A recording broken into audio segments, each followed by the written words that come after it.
ukilitumia kwa usahihi neno la kweli. Na jinsi gani unaweza kulitumia kwa usahihi neno la kweli au kutumia kwa halali ilivyokusudiwa neno la kweli? Usitumie kamwe amri katika Agano la Kale kuyafundisha kwa Wakristo katika kipindi hiki. Kipindi cha Ukristo ni tofauti sana na kipindi wakati wa Musa. Sheria zimebadilishwa. Yalipotokea mabadiliko ya ukuhani, pia mabadiliko ya sheria yalitokea. Ni lazima kuwa na uhakika wa sheria ambazo utakwenda kufundisha wanachama, na sheria ambazo tunapaswa kufundisha wanachama ili kufanya kusanyiko kuwa shirika halisi la Ukristo ni sheria za Kristo, si sheria za Musa. Lakini baadhi wamechanganyikiwa. Wao wanafundisha Wakristo kutii sheria za Musa. Wao wamechanganyikiwa, dada Luz. Hebu tuthibitishe hayo katika kitabu cha Matendo ya Mitume sura ya 13 aya ya 39 inasema, kwa kumpitia yeye kila mtu amwaminie anahesabiwa haki kwa kila kitu ambacho asingeweza kuhesabiwa haki kwa sheria ya Musa. Unaona, mafundisho ya mwanafunzi wa Kristo katika kipindi cha Kikristo, kwa kumpitia yeye, kwa Bwana wetu Yesu Kristo, kila mtu amwaminie anahesabiwa haki kwa kila kitu ambacho asingeweza kuhesabiwa haki kwa sheria ya Musa. Hiyo ni wazi sana. Ni nini nia yako kufundisha Wakristo sheria ya Musa? Huwezi kuhesabiwa haki katika sheria ya Musa. Kwa hivyo, kwa nini kufundisha fungu la 10 katika kipindi cha Kristo? Hilo ni jambo moja ambalo hawaoni. Unajua kwa nini? Kwa nini, kaka Eli? Kwa sababu ni rahisi sana kwa mchungaji kujitajirisha mwenyewe kwa kusanya fungu la 10 au 10%. Hiyo ni mapato ya uhakika bila rasilimali. Hiyo ni mapato na uhakika. Kila siku, kila wiki na kila mwezi wao wanakusanya 10% bila kuwekeza aina yoyote ya rasilimali. Kwa hivyo utaona kweli kama wewe utazingatia mafundisho, utakuwa na ushahidi wa Biblia kwamba makundi haya yanayodai kuwa halisi au kanisa la kweli, kwa kweli si kanisa la kweli katika maandiko. Mtawatambua kwa mafundisho yao kama hii moja. Ikiwa wewe ni mtendakazi wa Mungu, ni lazima utumie kwa usahihi neno la kweli, uitumie kwa halali ilivyokusudiwa na vizuri ambapo inatumika. Lakini kutumia sheria ya Mungu katika hali isiyofaa au kutumia sheria fulani ya Mungu ili kuwapotosha watu, basi dada Luz, utakuwa haulitumii kwa usahihi neno la Mungu. Ndiyo. Then you will be, Sister Luz, you're not dividing you're not rightly dividing the word. Yes, you will not be. Huwezi kukubaliwa na Mungu. Mfanyakazi anayekubaliwa na Mungu ni mfanyakazi ambaye anatumia kwa usahihi neno la kweli. Unaona, kuna yasiyo halali. Kuna matumizi ya makosa yanayofanyika na wahubiri.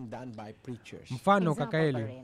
Kwa mfano, Mkristo, mtu anayedai kuwa Mkristo, mhubiri hasa, kusoma mstari katika maandiko kuhusu sadaka. Ingawa ni kweli kwamba tunapaswa kwa kweli kutolea Mungu baadhi ya fadhila ambazo tumepokea kutoka kwake, kutoa sadaka kwa Mungu ni amri kutoka kwa Mungu katika maandiko, dada Luz. Lakini kuna sheria au kanuni ambazo unapaswa kufuata au kufikiria wakati unapotoa sadaka kwa Bwana. Yes. Offering sacrifices to God is a commandment of God in the scriptures, Sister Luz. But there are laws or regulations that you have to follow and to consider when you are offering sacrifices unto the Lord. Lakini kuna wachungaji au viongozi wa dini ambazo husisitiza tu juu ya sadaka. Wao wanataka tu wanachama wao kutoa sadaka zao, lakini hawafundishi wanachama wao namna ambayo wao wanapaswa kutoa sadaka zao kwa Bwana ili ziweze kukubaliwa na Mungu. Unaona, kuna wachungaji au wahubiri sasa ambao hawajali kama sadaka yako itapokewa au kukubaliwa na Bwana. Ukweli kwamba tayari ni fedha na watafaidika kutokana na hiyo, hata kama Bwana ataikubali au la, ni fedha. Ni fedha mkononi, dada Luz. Hiyo ni falsafa yao, na kudhibitisha hiyo, unaona, kuna vikundi vya watu ambao huleta mifuko yao ya sadaka na wako katika mitaani. Wanatawanyika katika mitaa kukusanya sadaka kutoka kwa watu, wapita njia, mtu yeyote atakayepita. Wao watawaonyesha mifuko na kudokeza kwamba utie kitu humo ndani, dada Luz. Unaona, dada Luz, mpita njia yeyote ataonyeshwa huo mfuko na watadokeza kuweka, kutoa. Na wao hawaridhiki tu na matembezi mitaani au miji kuu ya nchi. Wao hupanda mabasi na huo mfuko, wakati mwingine juu ya meli za visiwa. Wakati mwingine wao huenda nyumba kwa nyumba pamoja na mfuko wao wa sadaka, hata bila kujali au kuangalia ni nani watu hawa ambao wanatoa sadaka. Ni aina gani ya watu ambao wanauliza sadaka kutoka kwa sadaka Luz, dada Luz?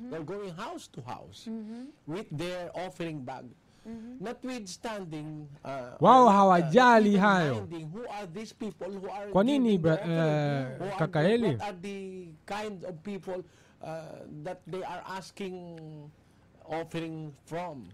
Yeyote yule unaweza kuweka fedha yako katika mfuko huo wa sadaka, lakini unaweza kuona kama hiyo kwa kweli ni sadaka.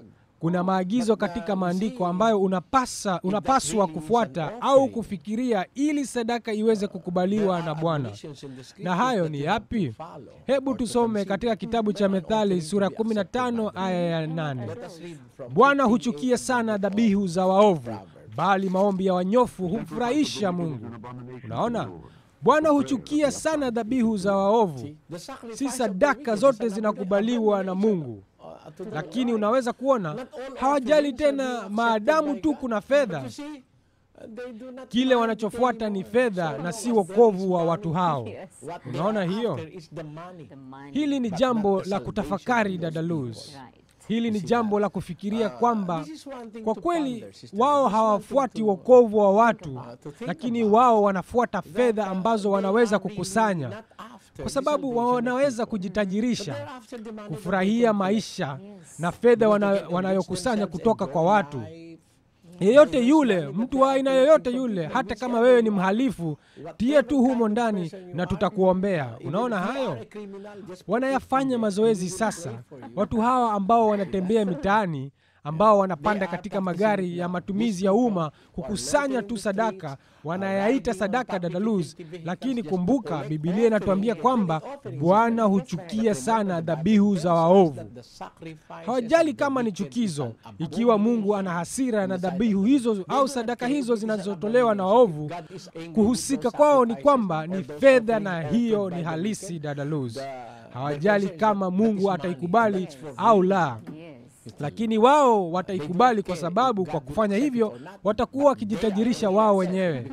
Kwa hivyo sasa unaweza kuona hiyo sadaka. Kutoa sadaka ni amri ya Mungu, lakini kama hutaitumia katika mahali ambapo imekusudiwa, basi usemi wa Mtume Paulo utatokea. Tunajua kwamba sheria ni njema ikiwa inatumika kwa halali kama ilivyokusudiwa. Waraka wa kwanza wa Timotheo 1:8. Lakini kama utaitumia kinyume cha ilivyokusudiwa, basi wewe unatenda kosa kubwa sana katika macho ya Bwana. Sasa, kwa mara nyingine tena tumethibitisha kwa kweli kwamba, dada Luz, mafundisho ni muhimu mno. Bwana yuko na watu wake.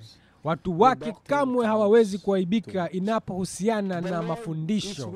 Kwa hivyo maagizo na mafundisho ambayo ni katika kanisa la kweli ni dhahiri. Huwezi kuweka wale wanaofanya mazoezi yake katika aibu. Na kuna jambo moja zaidi ambalo lazima tuzingatie, dada Luz. Hiyo ni nini? Shirika la kweli la Mungu ni shirika ambalo haliwezi kushindwa linapokuja swala la mafundisho. Hebu tusome Luka waraka wa 21 aya ya 13 hadi 15. Inasema, when it comes to doctrines. Let us read Hii itawapa 21:13 nafasi ya kushuhudia. and 15 of the book Lakini of msiwe na wasiwasi kwamba mtasema nini kabla ya mashtaka. Kwa maana nitawapa maneno na hekima ambayo hakuna hata adui yenu mmoja atakayeweza kushindana nayo wala kuipinga. Unaona, haliwezi kupingwa, dada Luz. Hekima na kinywa cha wanafunzi wa kweli wa Mungu haziwezi kushindwa, dada Luz, Sister Luz. ambayo hakuna hata adui yenu mmoja atakayeweza kushindana The true nayo disciples of wala God kuipinga. cannot be Kwa maana defeated. nitawapa maneno na hekima ambayo hakuna hata adui yenu mmoja atakayeweza kushindana nayo wala I will give you a kuipinga. mouth and wisdom which all your adversaries shall not be able Hii ni to nini? gainsay Hii itawapa nor nafasi resist. ya kushuhudia. What is Lakini msiwe na wasiwasi It kwamba shall mtasema turn to nini you kabla ya for a mashtaka. testimony. Unaona? Settle Kundi it ambalo before daima your liko heart, tayari not to kujibu meditate swali before lolote what kuhusu you imani. shall answer. Lakini kama See, jibu a itatolewa, group hakuna adui that is anayeweza always kushindana nayo ready to wala answer kuipinga. any question regarding faith, but if the answer is given, no adversary can gainsay or resist it. That Hiyo is ni one of moja the ya fruit dalili of ya God's shirika la organization. Mungu. And this we will Na tutaendelea continue na on the hii next katika episode. toleo linalofuata la kipindi chetu. Very. Ninatumaini kwamba mmeweza kufahamu mafundisho haya kulingana na Biblia.